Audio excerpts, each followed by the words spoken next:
water sign, Cancer, Scorpio, and Pisces.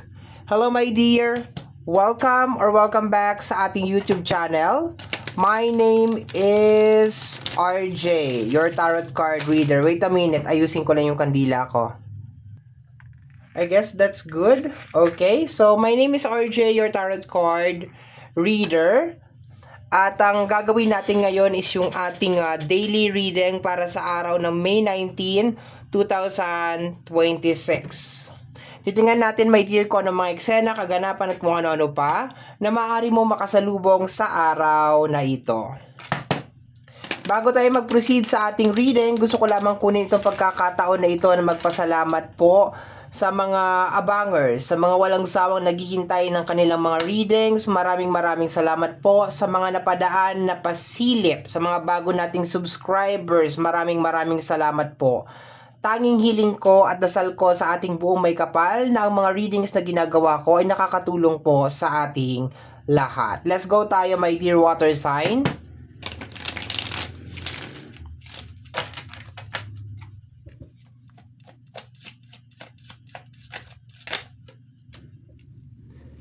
Six of Cups, energy na nakaraan.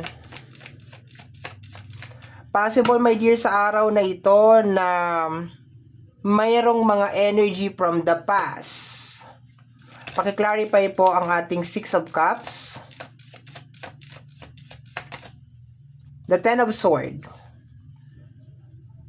Nananariwa, my dear. Nananariwa yung mga bagay na nagtapos. Okay, nananariwa yung mga bagay na nagtapos, or there's a tendency, my dear, na may mga naaalala ka. Hindi kasi maganda ang Ten of Swords eh. Ito yung energy na nagtapos na. Pero posible, my dear, na sa araw na ito, ma-realize mo na akala mo naka-move on ka na pero hindi pa rin. Kasi dalawa lang naman ang possible na mangyari dito sa Ten of Swords na to eh.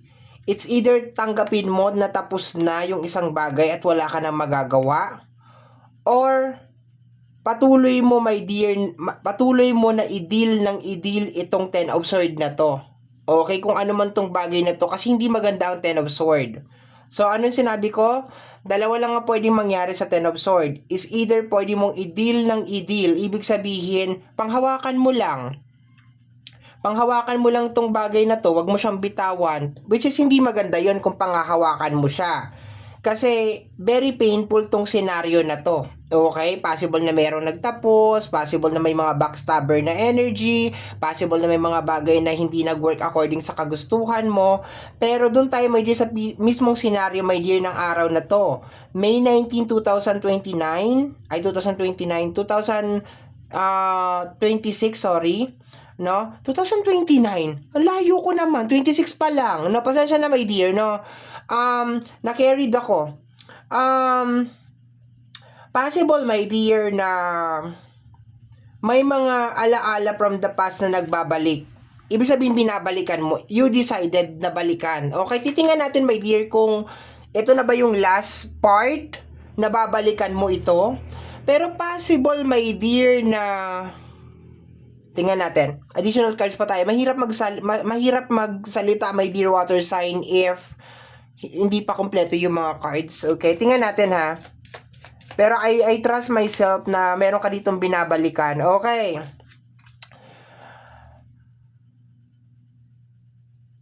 Ang binabalikan mo is may kinalaman sa iyong mga dreams. Three of Pentacles. Kaso, may kasama ka nung binubuo mo to. Kasi this is energy ng teamwork. Okay. So possible na kung ano yung binabalikan mo is, ayoko naman sabihin, my dear, na binabalikan mo lang kung ano man yung bagay na yon. Okay. Like for example, gusto mo magkaroon ng bahay, tapos kasama mo si Piolo Pascual habang binubuo mo yung bahay na yan. Eh nagkatagpo, hindi nag-work yung connection ninyo ni Piolo Pascual. So, nandun ka sa moment, my dear, na pinangahawakan mo yung bagay na yon na sana meron ng bahay ngayon if hindi lang nagloko si Piolo Pascual o hindi lang ako binackstab ni Piolo Pascual or something like that. I'm just setting some example, my dear, ha? para mas maintindihan natin yung reading. Paki-clarify po itong Three of Pentacles natin. Paki-clarify itong Three of Pentacles natin. The Page of Sword. My dear, be careful ka ngayon. This is a warning. Page is energy of warning. This is energy of stop. Kasi posible yung iniisip mo ngayong araw na to is wala naman talagang basihan. Although sabihin natin, yes, galing siya sa reality. Na nung yung original na blueprint nito is dalawa tayong gagawa. Like, it is a group. It is a teamwork na energy. Pero I think ang kailangan ka mag-focus ngayon, my dear, if like kaya pa ba mangyari to maski wala siya? Kaya pa ba itong mangyari maski may mga bagay na hindi nag-work into place? Okay. Kasi ang nangyayari dito is parang nagiging negative na yung energy niya so far. Para nandun ka sa moment na meron na sanang ganito kung hindi lang nagkaganito. Ang tanong kasi, my dear water sign, is wala na bang ibang option? Wala na bang ibang kayang gawin para ma-manifest kung ano man tong bagay na gusto mong mangyari? Yun lang ba yung tanging paraan? Okay, kasi posibleng meron pang ibang option pero baka nililimitahan mo lang yung sarili mo because of syempre napag-usapan nyo yun eh, 'di ba? Napag-usapan nyo yung bagay na yun. Or kung tatanggalin natin, my dear, yung energy ng tao, like sige, tanggalin natin yung energy ng tao kasi hindi naman lahat kayo in a relationship, no? Sabihin natin, for example, yung mga failure mo, 'di ba? Yung mga failure mo sa buhay mo, my dear. No? So, nung bata ka, gusto mo sigurong, hindi ako aalis sa example na bahay. Gusto mo magkaroon ng bahay. Nung bata ka, ang dream mo is like magkaroon ka ng 3 palapag na bahay, na merong garahe, na merong 7 kwarto, 'di ba? And umabot ka na sa edad mo ngayon, my dear. No, nasa edad ka na ngayon. Ito na ngayon, 'di ba? And hanggang ngayon wala pa rin yung bahay na 'yon. 'Di ba? And ang nangyayari ngayong araw na to, my dear, May 19, 2026, hindi 2029, 2026. Sorry, kanina nagkamali ako. Nandun ka sa moment na masyadong highlighted kasi hindi nag-successful yung negosyo, kasi hindi nag-successful yung ganyan. Minsan kasi we need to look at the other side, my dear. No, minsan kailangan natin tingnan yung kabilang side. Minsan, ibase din natin yung pumapasok na pera doon sa gusto nating mangyari. Hindi pwede na gusto natin ng 3 palapag na bahay, tapos ang pumapasok lang na pera sa atin monthly, 10,000. Matatagalan talaga tayo bago natin mabuo yung bahay na yun. Okay? Kaya ang mangyayari, because we hold on too much doon sa energy na gusto ko kasi ito talaga ang gusto ko, kaya ang nangyayari, kung merong involved na ibang tao, parehas kayong pressure. So minsan, kailangan din natin i-analyze na, okay, ito na yung pumapasok na pera, o di mag-ipon muna ako, baka pwede muna yung bahay kubo, at least may bahay. 'Di ba? And then after nun, pwede na tayo mag-upgrade. At wag mo na sasabihin sa sarili mo na, sayang naman yung pinagawa ko, irerena. Anong gagawin mo sa buong buhay mo dito sa mundo? Nga. Syempre, upgrade din. At least nag-umpisa ka sa ganito, tapos in-upgrade mo. Kasi meron ako nakilala ng ganyan. Sabi niya, bakit ako mag-uumpisa sa maliit kung pwede ko naman na isagad sa malaki? Mali. Mag-umpisa ka sa maliit. Ngayon, pag kaya ng i-upgrade mo. Huwag mo ipasok sa mindset mo yung, sayang naman, gigibain ko to, i-renovate ko to, sayang yung pera. Ang tanong kasi, anong gagawin mo sa mundong to habang nabubuhay ka? 'Di ba? O pag nakuha mo na, sabihin natin, sige, swinerte ka, nakuha mo yung malaking bahay na yon, anong gagawin mo susunod? I-renovate mo yung bahay, sisirain mo yung bahay, ganun din. 'Di ba? Parang, I hope naintindihan ninyo yung ibig kong sabihin. But this is the time, my dear water sign, na I think medyo i-divert mo yung isip mo na kaysa isisi mo ng isisi sa ibang tao na hindi mo na-achieve yung isang bagay, maybe this is the time, my dear, na i-acknowledge mo na meron kang kayang gawin para matupad tong bagay na to with or without help ng kahit sino. Okay? Hindi naman ibig sabihin na hindi mo kailangan ng tulong, pero mas maganda kasi nakakatanggap tayo ng tulong na bukal. 'Di ba? Yung kusa, 'di ba? Yung totoo, yung legit, 'di ba? Let me see, my dear. Ano na to? 10? Okay. Sorry, my dear, ha, kung minsan napapababad ako. We have here the energy of the King of Cups. Probably nag-hoping ka, my dear, na mangyayari ito. And wala namang masama doon na nag-hope ka na mangyayari ito. Okay, walang masama doon. Mangyayari pa to, my dear. Pero iwasan mo to. Tingnan mo kung paano lumingon si Page of Sword kay Ten of Sword. 'Di ba? So, anong gusto mo? I-rewind natin. Tapos kung ano yung napag-usapan nyo, kunyari, nung ex-husband mo, gawin pa rin, maski hindi na kayo okay. Siyempre, hindi na ganun yun. 'Di ba? Minsan may mga journey na kailangan natin ipagpatuloy, maski mag-isa lang tayo. 'Di ba? Nung inumpisahan yung buuhin yan, dalawa kayo.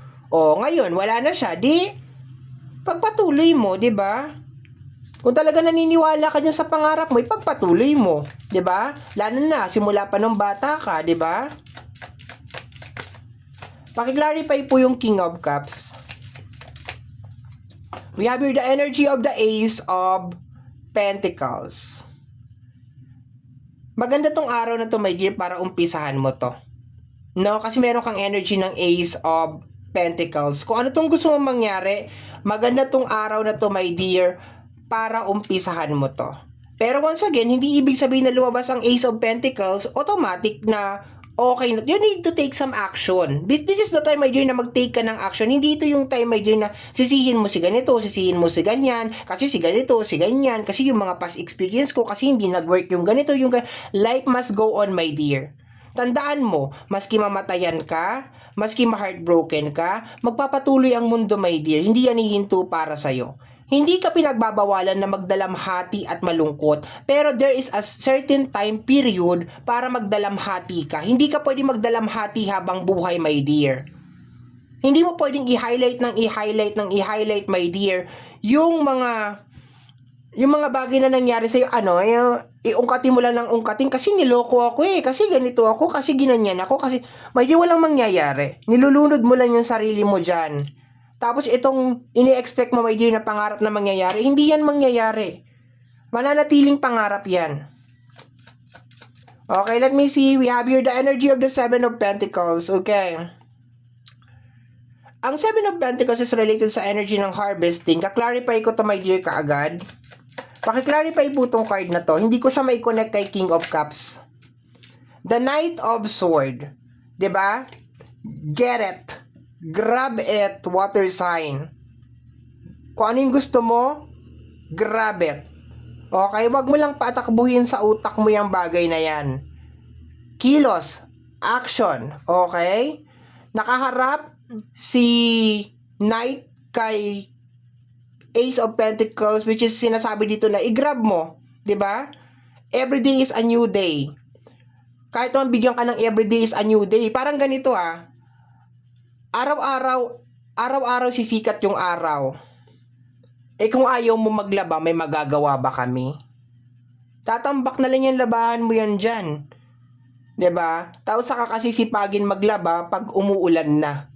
'Di ba? So everyday sisikat yung araw. Of course, merong araw na uulan. Pero habang sumisikat yung araw, habang meron ka pang pagkakataon, go get it. Mananatili na lang tong pangarap, my dear, King of Cups at saka Seven of Pentacles. 'Di ba? Bottom deck of the card is the Two of Swords.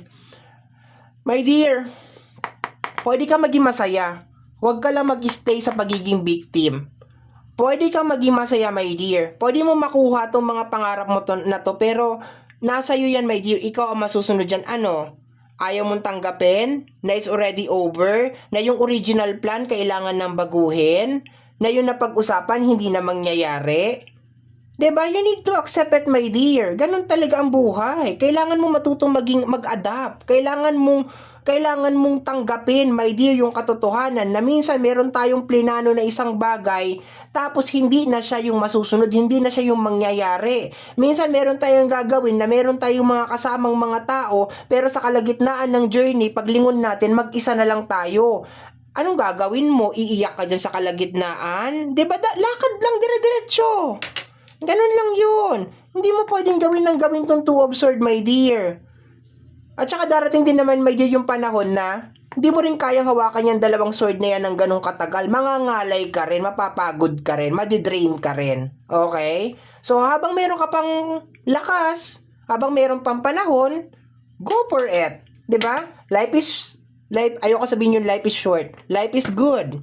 Okay? Go for it, my dear water sign.